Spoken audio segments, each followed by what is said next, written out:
Amém. Dia dos Pais, eu pensei numa mensagem a respeito dos pais. Eu nem imaginava que ia pregar hoje. Pensei que outro pregaria. Aí pedi a Deus uma palavra para esse dia. Então quero parabenizar os pais da nossa igreja, não é?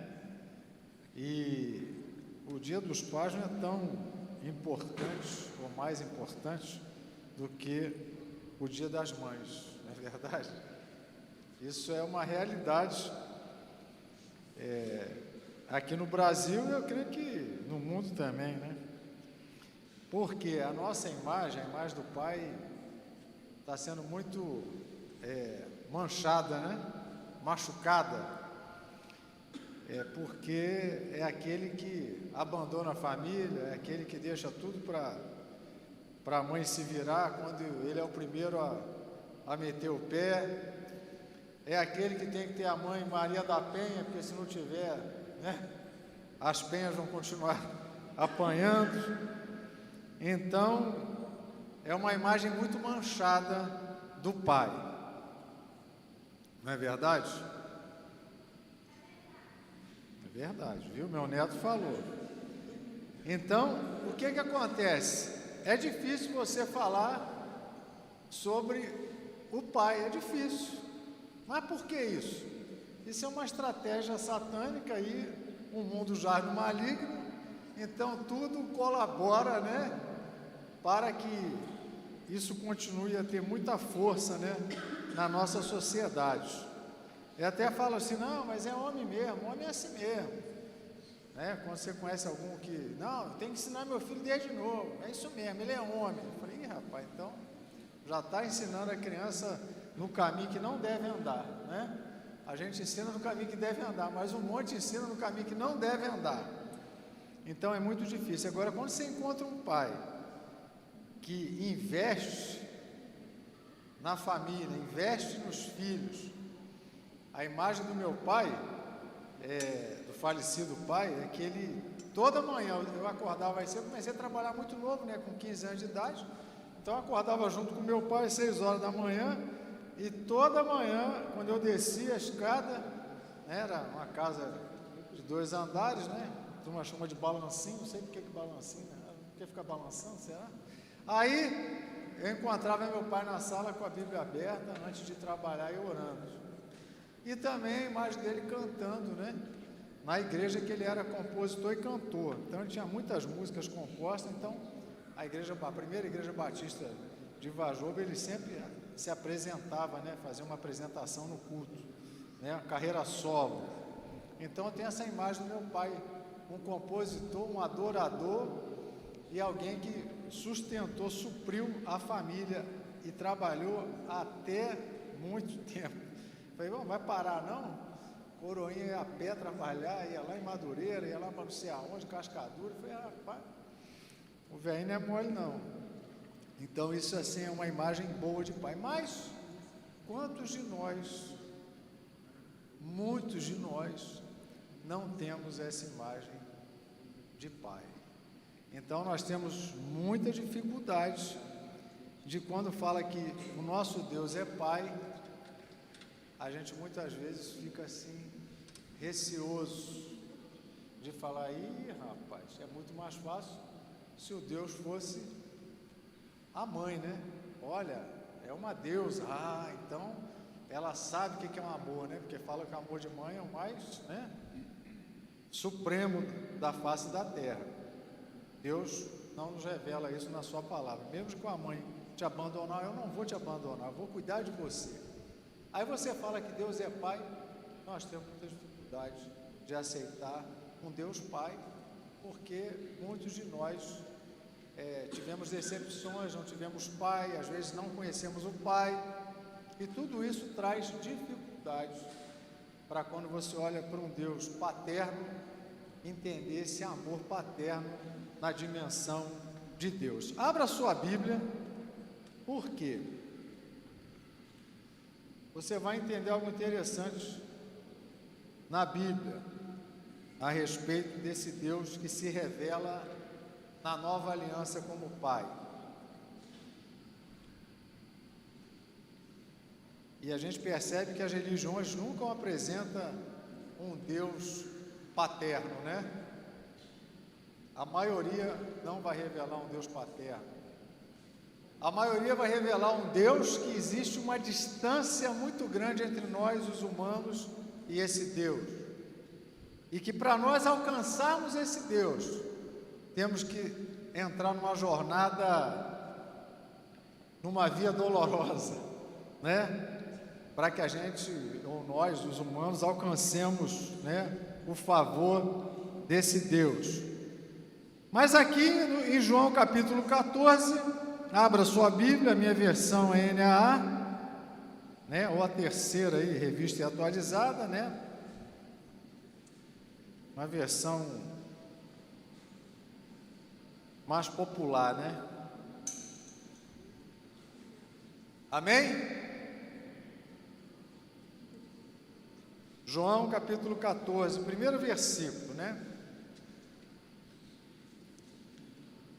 Que o coração de vocês não fique angustiado. Vocês creem em Deus, creiam também em mim. Na casa de meu pai há muitas moradas. Se não fosse assim, eu já lhes teria dito, pois vou preparar um lugar para vocês. Vou dar um pause, abrir um parênteses. Essa turma aqui, que está nesse diálogo com Jesus, né? São os seus discípulos. Os discípulos todos judeus, Jesus também um judeu. E Jesus começa, vocês creem em Deus? Né? Se você pegar a tradução aí, ou pegar o grego, vai estar Theos. Mas eu creio que, Theo, né, que é Deus, né, em grego. Mas eu creio que Jesus, mesmo tendo essa tradução, é uma parte minha particular, ele não deve ter falado Deus, né, como a gente fala aqui. Deus, quem é Deus? Se você perguntar para qualquer brasileiro, você crê em Deus? Oh, claro, rapaz. Deus é o Deus Criador. Né? As religiões aqui nossas, né, que a gente mais conhece no Brasil, vai falar de Deus. Mas eu creio que quando Jesus faz essa pergunta para vocês creem em Deus, eu creio que Jesus não falou Deus nesse sentido genérico de Deus, mas ele falou, vocês creem em Yahvé? Vocês creem no Eterno, no Criador? Porque esses discípulos tinham esse entendimento, essa noção de Deus. Não, nós cremos no Deus de nossos pais, porque desde pequenininho a minha mãe, meu pai me ensinou. E um Deus que é aquele que nós servimos, que é aquele que deu a lei lá para Moisés, para a gente cumprir. E até então, né, o relacionamento desse Deus começa de uma maneira muito pessoal, né, lá no Éden, e vai até Moisés ali, quando ele faz uma aliança com Noé, faz uma aliança com Abraão, faz uma aliança com Isaac, faz uma aliança com Jacó, depois chama Moisés, que esse povo vai todo para o Egito, cresce lá, e saem de lá e Deus faz uma aliança com esse povo. E eles falaram, tudo que o mestre mandar, faremos todos. Né? Esse foi o pacto, a aliança que eles fizeram com esse Deus. Então era assim, uma relação de Deus com essa nação, que foi estabelecida ali no Sinai, e ele falou, está aqui a lei, cumpra ela, porque você cumprindo essa lei, eu vou ter uma relação, né, de paz com vocês, né, de vocês não terem maldições na terra de vocês, nos animais de vocês, na saúde de vocês. Então, tudo que o mestre mandar, faremos todos. Mas se não fizermos, levaremos, isso vocês conhecem, né? Essa lei vocês conhecem desde pequenininho, não é verdade? Mas é exatamente isso que Deus fez ali no Sinai. A lei está aqui, se vocês cumprirem, bênçãos virão sobre vocês. Se vocês descumprirem, maldições virão com vocês. Mas as maldições não são para ser eternas. Porque se vocês se arrependerem, voltarem. Esse era o papel dos profetas, de apontar a direção que eles estavam seguindo e apontar a direção certa para continuar debaixo da bênção, da obediência daquela lei. Então, essa era a questão relacional ali entre o povo e Deus. Não é verdade? Foi pessoal até então, mas no Sinai há uma relação de uma nação com Deus. Então, eles conheciam as ações de Deus. Nós conhecemos o Yahvé Rafá, o Deus que cura, o eu sou. Eu conheço o Yahvé de Sidqueno, o Senhor é a nossa justiça. Eu conheço o Yahvé Nissi, o Deus que é a nossa bandeira, o Deus que é o Senhor da guerra, o Yahvé Sabaote, o Yahvé Samá, Deus presente, está aqui conosco.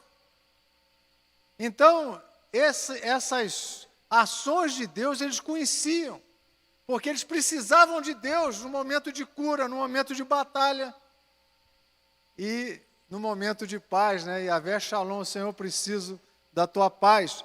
Então, essa relação era muito interessante ali na antiga aliança, mas ainda era uma relação distante. Por quê? Porque havia o tabernáculo. E no tabernáculo, o povo não entrava no tabernáculo. Vamos lá, é o culto hoje. Aí todo mundo entrava no tabernáculo. Não, só os sacerdotes entravam lá. Havia uma relação que tinha nessa relação um intermediário, que eram o quê? Os sacerdotes, que pegavam ali as ofertas e levavam e sacrificavam e falavam, Deus aceitou, seu pecado está perdoado. Então havia toda essa relação também ligada à lei. E só entrava no Santo dos Santos o sumo sacerdote uma vez por ano e ele fazia sacrifício por ele. Não era assim, oba-oba não, todo mundo vai entrar aqui e tal, vamos cultuar a Deus. Eles ficavam em torno desse tabernáculo, depois teve lá o templo, mais na frente que Salomão vai erguer esse templo, mas até então eles sabiam, rapaz, Deus está lá, Deus está no monte. Não chega perto. Então eles falaram, caramba, o negócio é estreito. Para ter uma relação com esse Deus é algo muito complicado, mas nós vamos seguir aqui a lei. Não é verdade? Então continuavam tendo essa relação, mesmo que fosse de uma forma assim, que havia um intermediador, que eram os sacerdotes. Sem o sacerdote, sem a tribo sacerdotal, que foi levantada depois, a tribo de Levi, mas até então era a família de Arão, que eram os sacerdotes, os seus filhos, tinha que ter um intermediário para fazer a ligação com Deus. Então havia ainda uma distância desse povo para ter o favor de Deus, para ter os pecados perdoados, porque havia um trabalho que era feito, quando alguém pecava, quando alguém errava, levava lá um animalzinho, o sacerdote me dá aqui. Tá bom. Aí já sei, deixa comigo. Vou lá, matava, Deus aceitava, Então, era essa a noção. Então, quando a gente fala assim, vocês creem em Deus? Falou para a turma lá, falou, nós cremos em Deus. Então, esse pano de fundo é para a gente entender como que eles viam também esse Deus. Aí vamos continuar. Então, creio também em mim. Na casa de meu pai há muitas moradas. Opa, apareceu aqui uma palavra um pouco tanto desconhecida, Até em Jeremias tem lá, em 31:9, porque sou um pai para Israel, Deus fala... Ih, rapaz, o negócio ficou forte aqui, hein? Pode tirar daqui, não precisa aqui não. Pode tirar, senão vai dar problema. Lá em Jeremias ele fala, porque eu sou um pai para Israel. Pode tirar um pouco aqui, está muito retorno. Aí, está ótimo. Aí, Jeremias 31:9. Está dando está dando para ouvir bem aí? Ele tem uma dificuldade acústica aqui na igreja, Aqui é uma caixa de som, arrumada, Ele fala assim, porque sou um pai para Israel. E Deus falando para eles, eu sou um pai para Israel naquele tempo. Então, quando fala aqui, Na casa de meu pai há muitas moradas. Se não fosse assim, eu já lhes teria dito, pois vou preparar um lugar para vocês. E quando eu for preparar um lugar, voltarei e receberei para mim mesmo, para que onde eu estou, vocês estejam também. Nós temos uma relação, estou indo para a casa do meu pai e eu quero vocês comigo.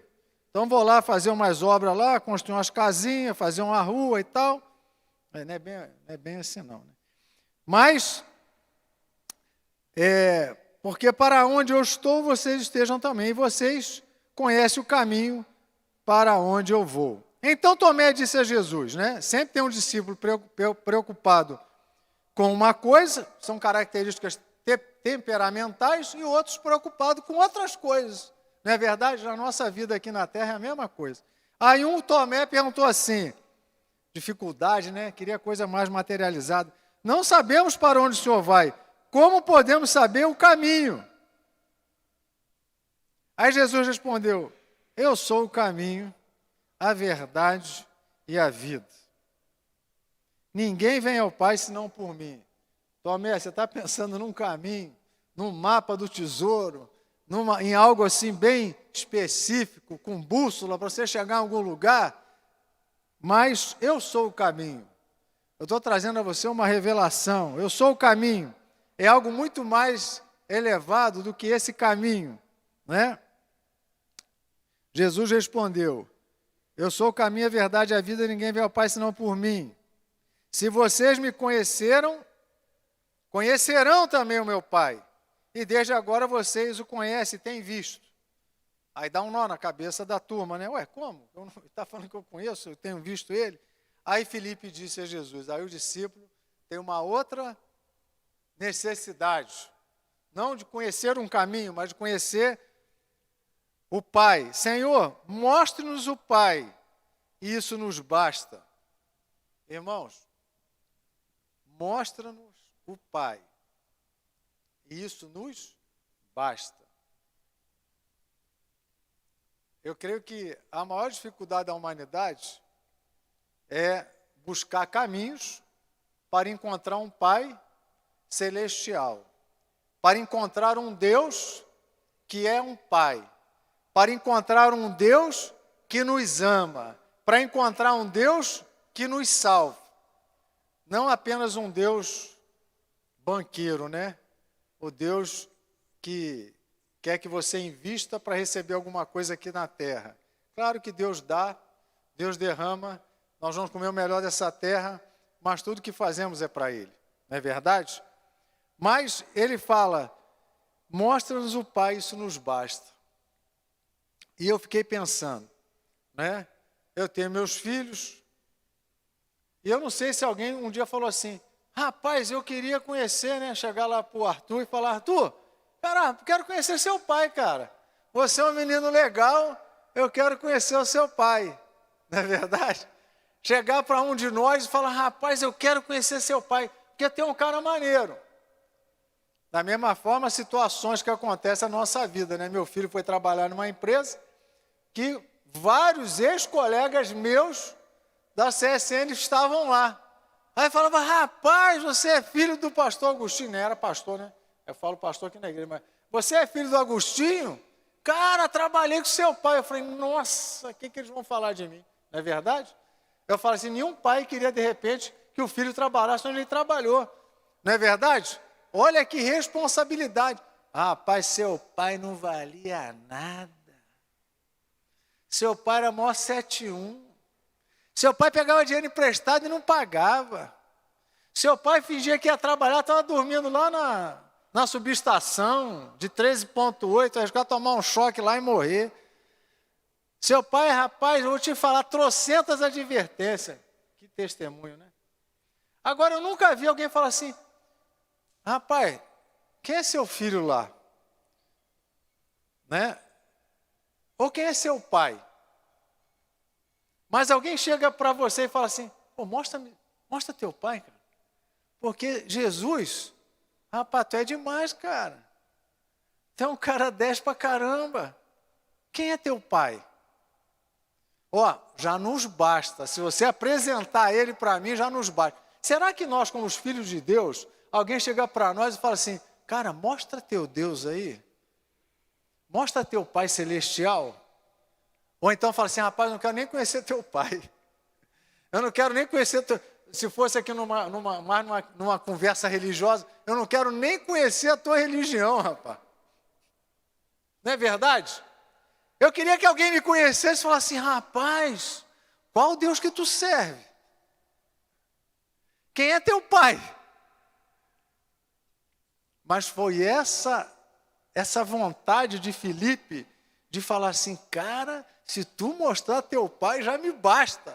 Eu falei, rapaz, o que ele viu em Jesus, ou o que Jesus revelou para ele, dele ter tanto anseio de se satisfazer da presença de conhecer o Pai de Jesus.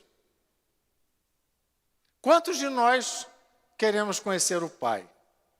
Quantos de nós, olhando para Jesus aqui, o Jesus bíblico, né? Quantos de nós, porque agora tem aí o Jesus histórico, né, tá? Mas quantos de nós queremos conhecer o Pai porque conhecemos Jesus? Quantos de nós ansiamos em ter uma relação de filho para pai? É completamente diferente. Gente, a nova aliança nos traz uma realidade de um Deus relacional. Por isso que uma igreja que não se relaciona, ela não cresce. Porque na relação é que há crescimento. Na intimidade é que há crescimento. Porque Jesus mesmo fala isso, olha, o amor de vocês aí, né? Isso daí é que vão fazer que vocês vão ser conhecidos como meus discípulos. Há amor na igreja? Não é verdade? É isso que Jesus fala na sua palavra. A gente não está indo além do que está na palavra. Vocês se amam? Então vão saber, né, que nós fazemos parte dessa família. Então vamos continuar o texto.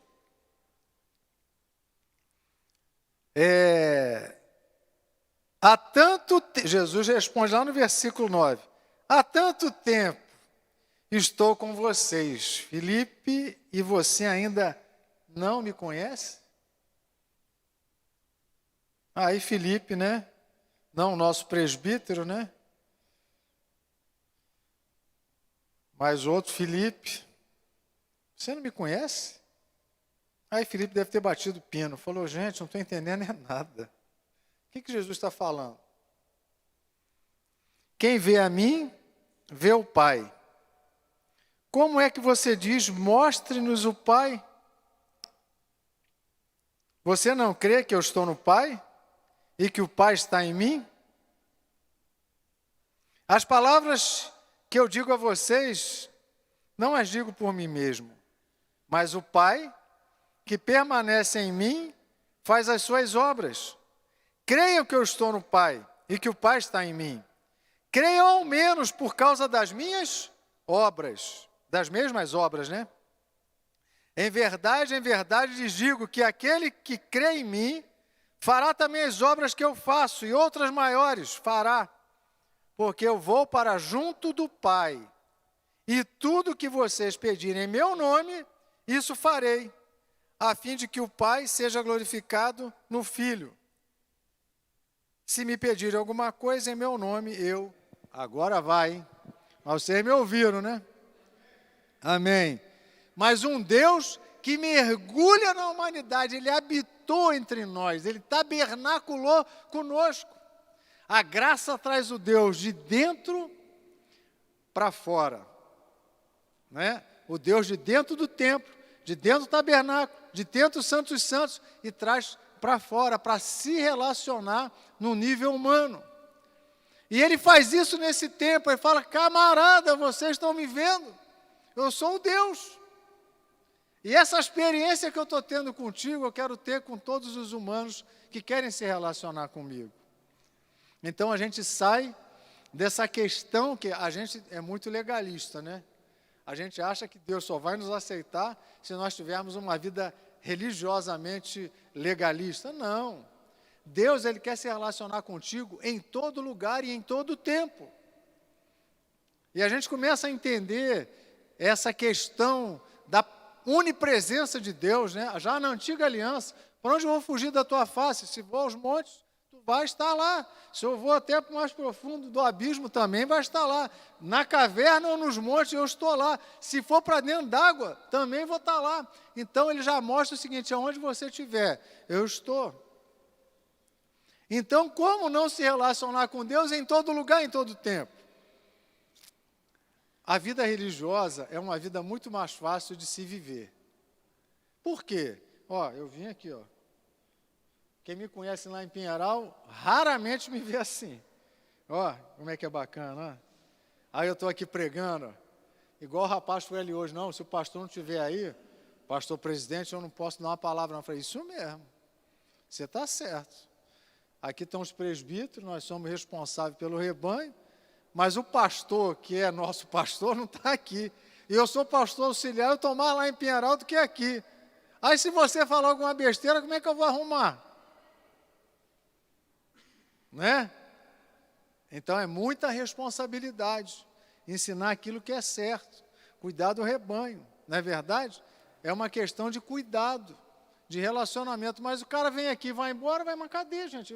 Eu preciso de você, é relacionamento, mas em todo lugar a gente tem que estar o quê? Expressando Deus. E eu queria que as pessoas me perguntassem, cara, quem é o teu Deus? Quem é teu Pai? Quem é teu Pai celestial? Porque Deus se apresenta como um Pai celestial, o Pai das luzes, aquele onde não há variação ou qualquer sombra de mudança. Ele é o mesmo ontem, é o mesmo hoje, será eternamente. Sua palavra não vai passar. Mas aonde? Em todo tempo. Então é fácil aqui, ó, bonitão. O cara chega aqui para dar uma palavra, pô, o cara é top. O cara quica, o cara dá cambalhota, o cara fala em língua, o cara sai fumaça, né? Do altar, o cara sai fogo. Mas eu falei para ele aqui, eu só gosto de pregar aqui, viu? Falei para o jovem, 2 jovens, né? Um com 34 anos, que é 34 anos que eu tenho de casamento. Um com 24 foi quando eu casei com a minha esposa. Eu falei, vocês são bem jovens, né? Aí é muito fácil alguém chegar aqui, pregar, fazer malabarismo, mas eu falo, ó, eu prego aqui, mas eu estou aqui há 30 e poucos anos. Conhecem a minha família, conhecem os meus filhos, conhecem os meus netos, e eles me conhecem. E eu sei que profeta de casa não faz milagre, não é muito honrado, mas é aqui que Deus me colocou. Então é aqui que a igreja conhece a minha vida. Então é muito fácil eu chegar e eu pregar em outra igreja, melhor ainda. Então vida religiosa é muito fácil. Agora a vida de que você vive na sua casa, com a sua família, né? Eu soube de uma que o presbítero chegar com a mulher na igreja, é verdade, é caso verídico. A mulher de óculos escuros, que o marido deu um soco, e falou assim, rapaz, quando ele passa da porta da igreja é outro homem. Ele podia ser assim lá em casa. Mas passou daqui para lá, o pau come. Você não bate na mulher, não. Né? Alguém bate, fala comigo aí depois. Né? Ainda bem, né? Graças a Deus. Né? Zé Maria, tudo tranquilo lá? Então o que acontece? É muito fácil, gente. A vida religiosa é muito fácil. Ser crente na igreja é muito fácil. Ser pastor aqui na frente de vocês é muito fácil. É muito mais fácil. Pregar aqui é muito fácil. Para quem tem um dom da palavra é fácil. Agora, pregar, né, numa comunidade, alguém conhecer você na comunidade, alguém falar, rapaz, esse camarada é maior pilantra. E é pastor. Então, esse Deus aqui é o Deus que se relaciona conosco o tempo todo. E qual o nosso papel? Ser um bom filho, para que queiram conhecer o nosso Pai. Não é verdade? De você falar assim, cara, eu quero dar uma palavra para você sobre o amor de Deus, sobre o meu Pai Celestial, sobre o que Ele fez por mim e por você. Pô, deixa eu ouvir você, cara. No popular nosso aqui, você tem moral, né? Vou te dar uma moral também, quero ouvir você, porque eu tenho visto a sua vida. A palavra é importante, mas a palavra não deve chegar primeiro do que a nossa vida. A nossa vida sempre chega primeiro do que as nossas palavras. Por quê? Porque se eu tenho uma vida que não agrada muito, quem vai querer te ouvir? Ou que valor terá a sua palavra? Então, quando Jesus fala assim, Papa, crê em mim. Se fosse um Papa aqui entre nós, Jesus falando assim, crê em mim, cara. Quem vê a mim vê o Pai. Você está vendo as obras que eu faço? É mesmo, hein? Faz milagre. O homem tem autoridade. Então a gente tem que entender que esse Deus, o ápice da sua revelação para nós os humanos, é a encarnação de Jesus. Quando eu olho para Jesus, quando eu olho para o que Ele fez, quando eu olho para o seu amor de ir até aquela cruz, eu falo, camarada, eu tenho que conhecer esse Pai. Porque esse Pai que mandou o Filho, seu único Filho. Que amor é esse? Qual o filho que não quer ser amado por um pai desse? Não é verdade? Qual filho que não quer receber um abraço de um Pai celestial igual é o nosso Deus? Qual religião que fala, cara, eu sou seu pai, eu quero ouvir os teus pedidos, eu quero saciar a tua sede, matar a tua fome. O mundo tem fome de um Deus que é Pai. A gente traça caminhos mais longos para ter um relacionamento com Deus, sabia disso? Até nós mesmos, os protestantes, os cristãos, os evangélicos, traçamos caminhos mais longos, né? Mas quando nós damos um abraço de amor para aquele que se desviou, para aquele perdido, para aquele drogado, para aquele viciado, para aquele que não sabe como sair das garras do inferno, às vezes um abraço, que é o abraço que representa o abraço do nosso Pai. Eu já abracei gente assim, rapaz, recebe o abraço de um filho que está demonstrando a você o amor de um pai que ama você. E a gente chora porque percebe que o amor de Deus foi derramado naquele abraço, naquele olhar, porque Deus é um Deus perdoador, mas um Deus que quer se relacionar. Eu termino a minha palavra aqui dizendo a você, você tem se relacionado com Deus como um Deus paterno, como um Deus que te ama, como um Deus que tem prazer em restaurar a nossa vida, como um Deus galardoador, como um Deus que quer nos abençoar aqui na terra, como um Deus que quer ser conhecido. Olha, eu sou um Deus de amor, um Deus de graça, um Deus que quer se relacionar, e eu quero que você me faça conhecido nessa terra. Eu quero que a humanidade, aqueles que estão perdidos, te conheçam e conheçam a mim através de você. Esse é o Deus que a Bíblia apresenta, né? A gente fala que tem duas teologias, né? Dois caminhos paralelos que vão levar para o mesmo lugar, né? Que é a nossa teologia sistemática e a teologia bíblica. Tem a teologia dispensacionalista dos tempos, né? E é interessante isso, porque esse tempo em que a igreja vive aqui na terra é um tempo de o derramar do amor de Deus sobre a terra. Só que ele chama nós, os humanos, para esse corpo que é a igreja, para demonstrar o amor de Deus. A pergunta é, será que nós realmente demonstramos o amor de Deus como igreja? Ou demonstramos muito mais uma vida religiosa, uma vida cheia de regras, cheia de leis? Essa vida religiosa não demonstra verdadeiramente o amor de Deus. Por quê? Porque o amor de Deus ele é demonstrado com as nossas atitudes de amor.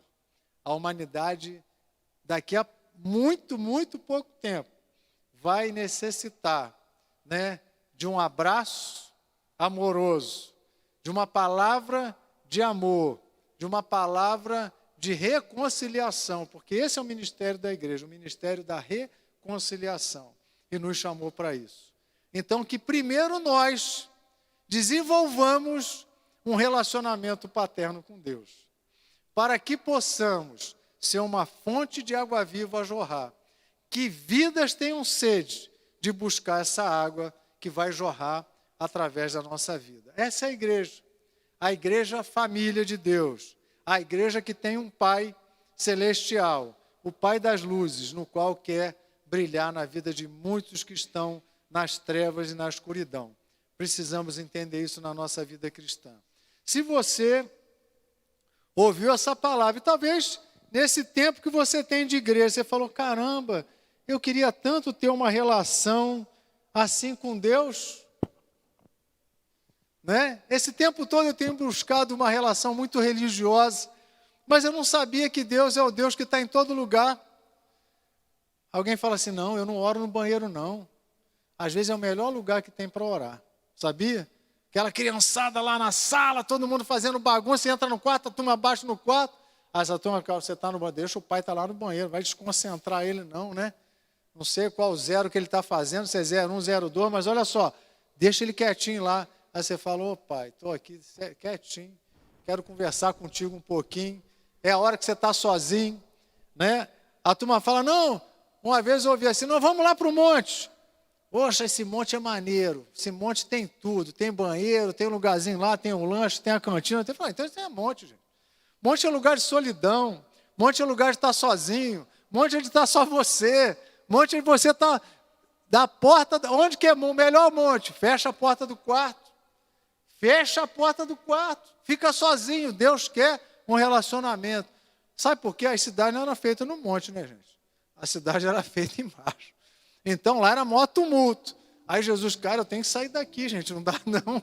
Eu não consigo orar. Eu tenho que sair daqui. Gente, vamos se afastar? A gente tem que aprender a ter o nosso relacionamento individual com Deus. Não somente coletivo, mas individual. Procure montes. Feche portas e tenha um relacionamento com o Senhor. E eu tenho certeza que a sua vida vai mudar. É o momento que nós ficamos de pé. Nos colocamos de pé agora. Coloque a mão no seu coração. Por que eu falo coração? O coração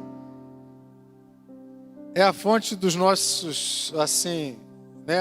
Até conversando com o cardiologista, eu falei, poxa doutor, eu sinto tudo no coração agora, eu fico preocupado, né? Se eu vou morrer de novo agora, né? Não sei quando vai ser. O coração palpita, o coração bate, quando você fica emocionado, acelera, quando você cansa. Eu falei, não, mas é porque é interessante. Toda essa carga emotiva parece que descarrega no coração. Então o coração é a fonte dos nossos, não esse coração, mas a alma, né? É a fonte dos nossos sentimentos. Mas coloque agora a mão no seu coração e fala, Senhor, eu preciso ter um relacionamento com o Senhor, como filho, e como um pai que me ama. Um pai que aponta os meus pecados. E meus pecados são condenados na tua lei. Uma lei que é santa e que é justa, mas que é boa, como fala o apóstolo Paulo. É uma lei boa, é uma lei justa, é uma lei santa. Uma lei que aponta meus erros, minhas falhas, meus defeitos, mas ao mesmo tempo ela aponta a direção do perdão, do resgate, para que eu, confessando esses pecados, eu possa voltar a ter um relacionamento limpo, sem ruído contigo. E eu quero crescer nesse relacionamento paternal, para que eu possa produzir os frutos, plantados junto a ribeiros de água, como fala a tua palavra. Eu quero ser uma árvore frondosa, para que produza frutos para o teu reino. E que a nossa família cresça, seja uma família curada, uma família que produza seus frutos. E nós somos a tua igreja, o Senhor nos chamou para sermos a tua família. Senhor, fala conosco esta noite. Queremos ser filhos que o nosso caminhar aqui na terra, a nossa vida aqui na terra, possa ser uma vida de adoração. Que essa vida possa subir como um aroma suave às tuas narinas. E o Senhor falar para nós: olha, são filhos amados de quem me compraz. Como falaste para Jesus, nós queremos ouvir a tua voz, de filhos que te agradem. E que possamos, ó Deus, exalar o bom perfume de Cristo. Que as vidas possam sentir esse perfume e tenham a curiosidade de conhecer e de satisfazer o desejo de conhecer o Pai. Porque sabemos, ó Deus, que Tu és toda fonte de amor, toda fonte de alegria, toda fonte de cura, toda fonte de prazer, porque Tu és o Deus que nos criou, nos formou no ventre materno, e ainda que não houvesse nenhuma forma, Tu já nos conhecia. E o Senhor se propôs e se dispôs a vir aqui na terra, tabernacular conosco, ir até a morte de cruz, para nos comprar com preço preciosíssimo, mais precioso do que ouro depurado, para nos chamar de filhos, porque nós fomos comprados. E porque nós cremos nisso, nos transformou em seus filhos, de criaturas criadas pelo Senhor Todo-Poderoso, nos transformou em teus filhos. E agora podemos ser chamados de teus filhos. E queremos que o Senhor cuide de nós aqui na terra. Abençoa cada família, cada vida que está aqui neste lugar. Aqueles que estão nos ouvindo, aqueles que estão ouvindo esta palavra, possam receber esse amor que o Senhor tem por nós. Um Deus que é Pai, um Deus que se relaciona com o humano, um Deus que tem uma família aqui na terra, um Deus que nos chamou para morarmos eternamente com Ele. Nós te louvamos, Pai, te agradecemos, te pedimos a tua bênção e que esta semana, a partir de hoje, a partir de agora, possamos desfrutar desse amor paternal. Muito obrigado por isso, Pai, porque o caminho foi aberto, o véu foi rasgado e nós entramos na tua presença pelo sangue de Jesus. Amém? Temos um cântico de adoração. Obrigado por nos assistir. Curta, comente, compartilhe, inscreva-se neste canal. Ative o sininho e que Deus te abençoe.